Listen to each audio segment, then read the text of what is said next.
Joining me in studio to discuss his campaign, his reelection campaign for District 4 Lubbock City Council, Councilman Jim Gerlt. Welcome back. Thank you. Good to be here this morning, Chad. Glad to have you on the show. It's I think, been a couple of weeks since we had you on last. How's the campaign going? What are you hearing from voters out there? Well, I'll tell you for sure how the campaign's going on May 7th. Yeah. But I'm hearing very positive things from the voters, getting a lot of support. I've had the endorsement of the West Texas Home Builders PAC.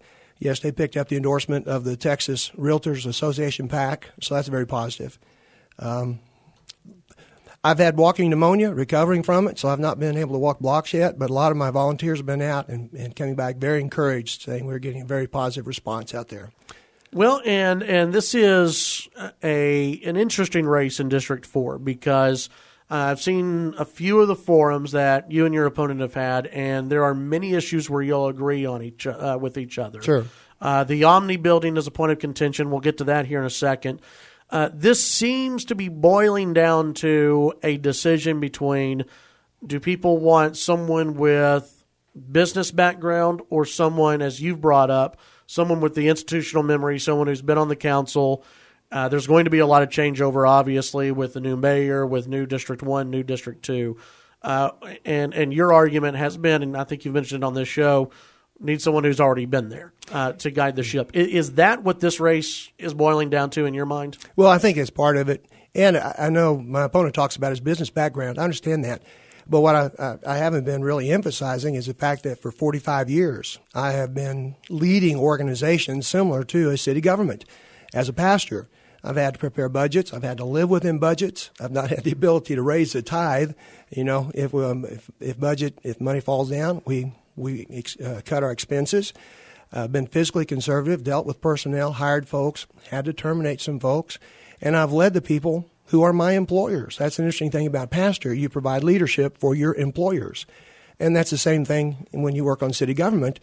You provide leadership for the people who are your employers. And the people will decide next 2 weeks if they want me to continue to be one of their employees and provide leadership for them. So not only do I have the institutional knowledge, but I've also got 45 years of leadership. And the interesting thing is I've been part of many professional groups. And every time I end up being the chairman or the president of that group because they've recognized my leadership skills. I'm visiting with Jim Gerlt, candidate for re-election in District 4, Lubbock City Council. The Omni building, Citizens Tower, Sure. has been a debate point in all of these races, it seems like. Everyone who is running who is not an incumbent, you're the only incumbent. I'm the only incumbent. Everyone who is running said, we would have done things differently. We would have taken a different turn. We would have put it to the voters for the voters to decide Citizens Tower and whether or not City Hall should be moved to Citizens Tower. Why are they wrong? Well, I think every time you have someone running against an incumbent, here's the bottom line. If you're the incumbent, the glass is always half full. If you're the challenger, the glass is always empty. It's not half empty, it's empty. People may or may not have done things differently when you kind of have some information that we have. Just kind of revisit the situation. Since day one on the council, there have been two issues that have been before us. One has been the police station. And we've had numerous groups tour that police station and say, that has got to be fixed now. We've been needing a new police station for a long, long time. It's not a luxury. Folks, it is not a luxury. It's not on the want. It's a necessity. The building's deteriorating. We've got exterior walls starting to pull away from the building. We've got rooms downstairs that we're having to close because they're unsafe. So that's been a continual issue. We've probably looked at 3 dozen different locations to potentially place a police station. And you've got certain parameters on where you can put a police station to be accessible and all these things. Every location we looked at was already occupied. So we would be looking at coming in and buying property or, heaven forbid, have to do eminent domain. And I'm not a fan of eminent domain.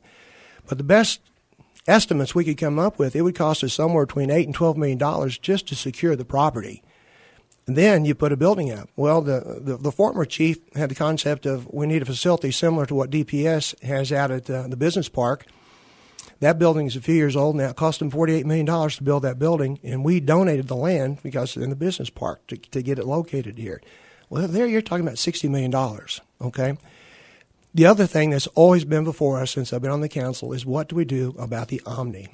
Not just an eyesore, public safety hazard. We had tiles falling off of it. We had to close streets around the Omni building. We had vandalism taking place. We were concerned there were drug deals going on in there. We tried to secure it, but people could get into it. And everybody kept saying, you've got to do something about the Omni. Can I tell you the different approaches that we tried to get the owners to do something on the Omni? And because they have no other property in Lubbock, we had no means to put liens on their other property. I mean, we just couldn't do anything. Finally, we realized we've got to gain control of that building. We didn't condemn it. A lot of people said you should have condemned it and torn it down.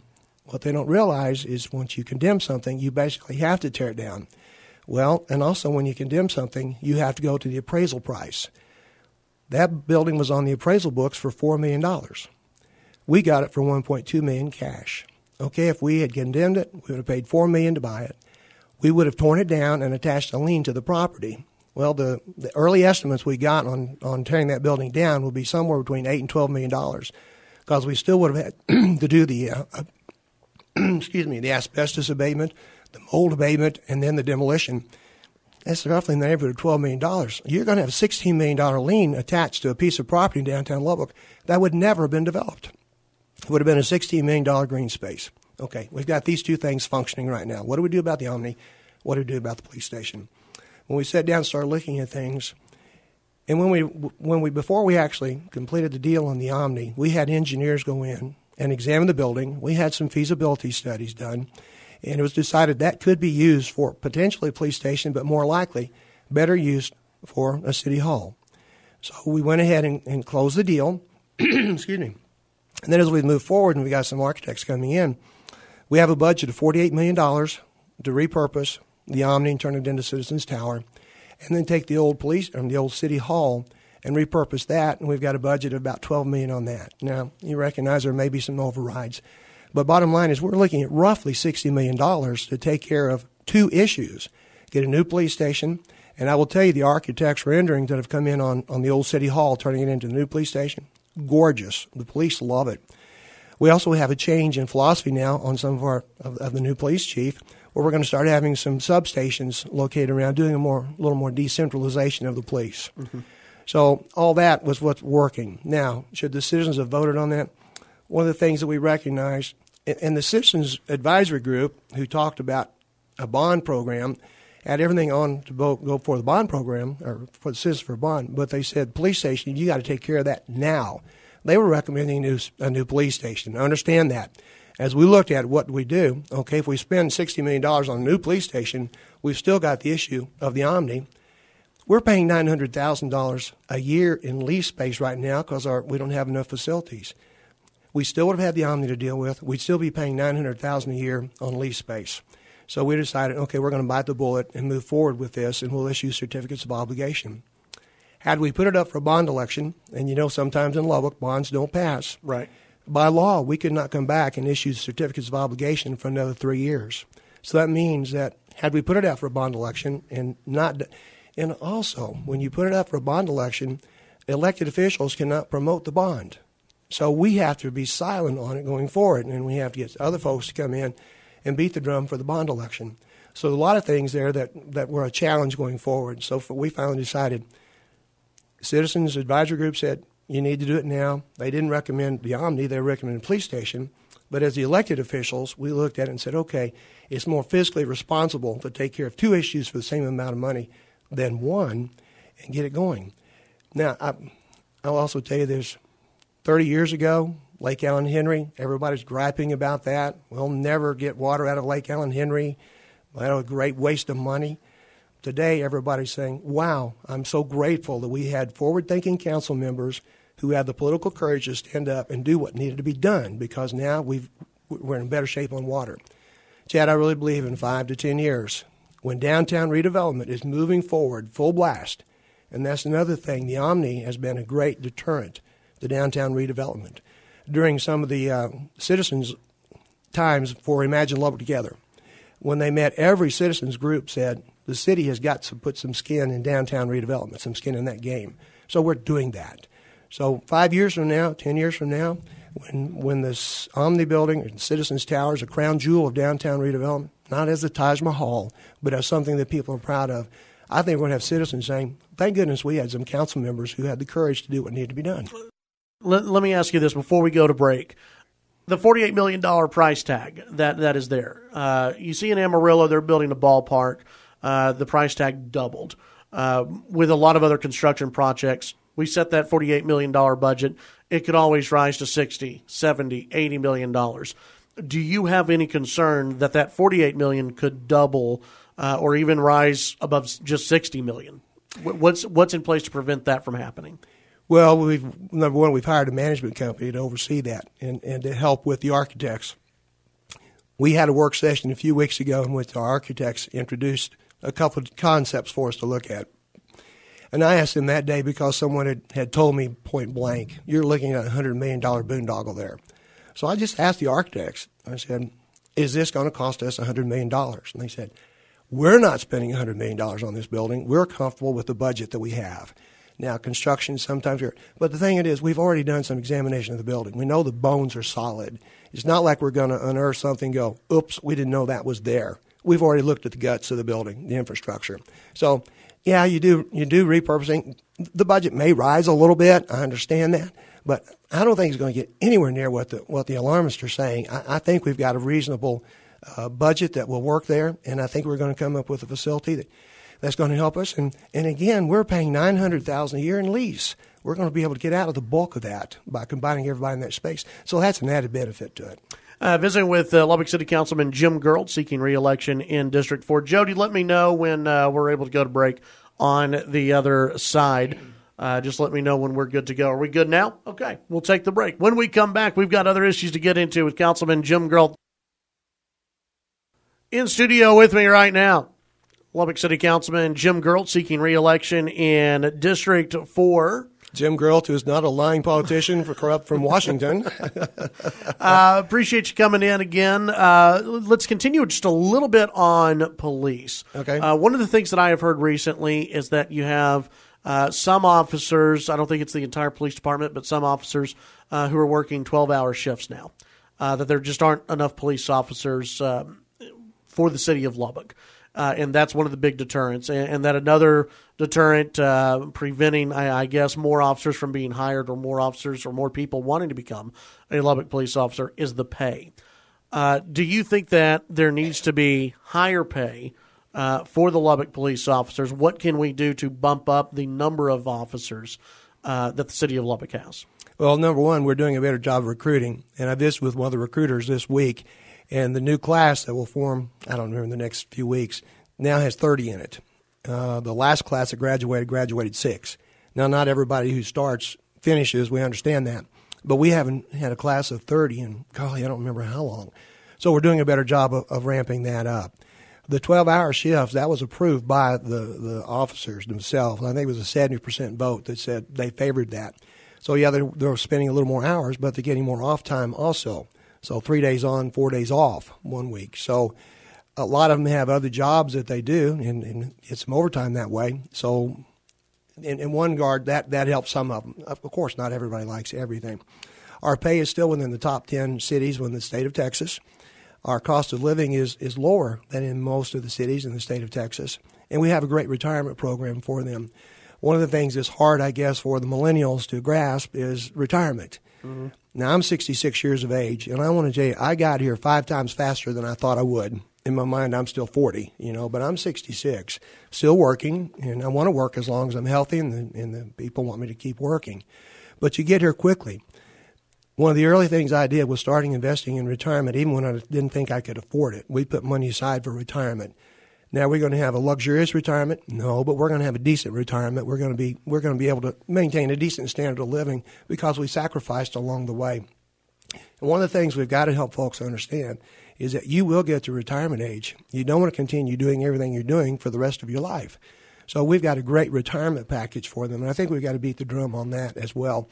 They get to take a car home with them. And I'm going to tell you, I don't know if that's an advantage or a disadvantage. I'm a police officer, and I'm going to run to the grocery store, and I see somebody along the way who needs help. It's going to look bad if I pass them, and they don't realize I'm off duty. Right. So they're always on duty. But I have a police officer next door to me, and I love having that police cruiser next door to my house. So there's some advantages there, too. Absolutely. During one of the recent forums, I think it was on Fox 34 that y'all had with the Chamber of Commerce, You had brought up the issue of a new arena, a new dirt arena. That the county is looking at, and you had mentioned that maybe the city and the county should partner together on that. And it sounded like to me that there was a possibility of city money being put into that type of project. Is that something you would support using city money for, or is that a project where you'd rather just have the county deal with it, however they're going to deal with it? I'd say city money being a last resort. I'd prefer not to put city money into that. The reality is we do need a dirt floor venue. We do need a dirt floor arena. The old Coliseum is really impractical for dirt activities. And the Coliseum and the auditorium, they've really outlived their useful life. So we've got to be looking at something. But I would love to see, ideally, there would be a private folks who would come in and do it and then lease it out. I don't know if that's going to happen or not. But I would love for the county to run with that. I think city involvement only as a last resort. But we've got to do something to get a dirt. We're missing on a lot of opportunities. We had on the bond election, we voted down the soccer fields. Everybody said, well, that's a luxury. What I don't think people realize is what we've lost on tourism with that. We can't get large soccer clubs to come to Lubbock and have tournaments. And soccer is a growing sport. And this is not a pitch for soccer fields and bond election now. But I'm just saying sometimes we only look at the short sight of it. Well, we don't want to invest in soccer fields, realizing that the return on our investment we'd get that back in a few years on people coming to Lubbock and having tournaments and different things here, people filling up the heads and beds on the hotels and restaurants and in the shops and everything. So I'm hoping Lubbock can get a little bigger view on when we spend some money to do something. Yeah, there is a cash outlay, but then that's going to provide income for 20, 30, 40 years. So it ends up being a good investment. Where do you draw the line between public-private partnerships? There's a hotel idea that's being kicked around for downtown next to the Civic Center. They initially brought a figure of $22 million to the city to say, hey, we'd like citizens to kick in $22 million. I think y'all sent it back and said, redo some stuff and hopefully bring back a lower figure. Where do you draw the line? Well, what people need to understand is it won't be our citizens who are contributing money to that. That will be the visitors who come to Lubbock. That will be financed through what's called the hot money, the hotel occupancy tax. There's a limit on how that money can be used. Advanced tourism and things like that. Well, having a convention center, a conference center in that hotel qualifies for that. So it would not have raised the tax dollars, the tax base for anybody in Lubbock, Texas. This is exactly what we did at the Overton Hotel and Convention Center. That's a private-public venture. I don't think anybody can possibly say that that's a bad thing. Golly, the Overton's full so much of the time. The conference center is being used a lot. So what we're looking at is another Overton situation in which private money comes in and builds the hotel, and they manage that. And the visitors come in and pay for the conference center, the public use area. Visiting with Councilman Jim Gerlt, running for re-election in District 4. Appreciate your time today, and we'll try to get you back in next week, okay? Thank you.